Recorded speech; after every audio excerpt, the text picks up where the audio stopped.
আজকে ইচ্ছে করছিল ভর্তা খেতে। কি ভর্তা বানাবো তা ভাবতে গিয়ে হঠাৎ মনে পড়লো ঘরে কাঁচা কলা আছে, তাই কাঁচা কলা দিয়ে মজা করে ভর্তা বানিয়ে ফেললাম। কলাগুলো কেটে ভালোভাবে ধুয়ে কতগুলো আলু দিয়ে সিদ্ধ করে নিব। সাথে কতগুলো কাঁচামরিচও সিদ্ধ করতে দিয়ে দিয়েছি। আর দিয়ে দেবো সামান্য পরিমাণ হলুদ আর একটু লবণ। এখানে হলুদ দিয়েছি কলা যেন কালো না হয়ে যায়, আর লবণ দিয়েছি তাড়াতাড়ি সিদ্ধ হয়ে যাবে। হাই ফ্লেমে কলাগুলো 20-25 মিনিট সিদ্ধ করে নিয়েছি। এখন আলু আর কলার খোসাগুলো ছাড়িয়ে কাঁচামরিচ, শুকনো মরিচ আর লবণ ভালো মতো মাখিয়ে নিব।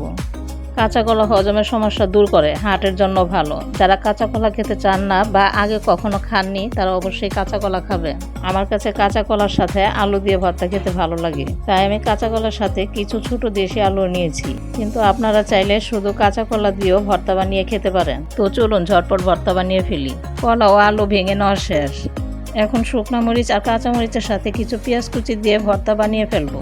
আজকে বাসায় ধনিয়া পাতা ছিল না, তাই ভর্তা বানানোর সময় ধনিয়া পাতা দিতে পারিনি। আপনারা কাঁচা কলা দিয়ে আলু ভর্তা বানানোর সময় ধনিয়া পাতা দিয়ে খাবেন, কারণ ধনিয়া পাতা দিয়ে ভর্তা খেলে এর স্বাদ আরও বেড়ে যায়। এখন সামান্য পরিমাণ সরষের তেল দিয়ে আরও কিছুক্ষণ মাখিয়ে নিলাম। ব্যাস কমপ্লিট আমাদের আজকের কাঁচা কলা ভর্তা। তো চলুন গরম গরম ভাত দিয়ে কাঁচা কলার ভর্তা পরিবেশন করে ফেলি। তো ভিউয়ার্স, কাঁচা কলা আর আলু দিয়ে ভর্তার রেসিপিটি কেমন লাগলো কমেন্টের মাধ্যমে জানাবেন, এবং নাহার ডেইলি রেসিপি চ্যানেলটিকে সাবস্ক্রাইব আর ফলো করে রাখবেন। ভালো খান, সুস্থ থাকুন।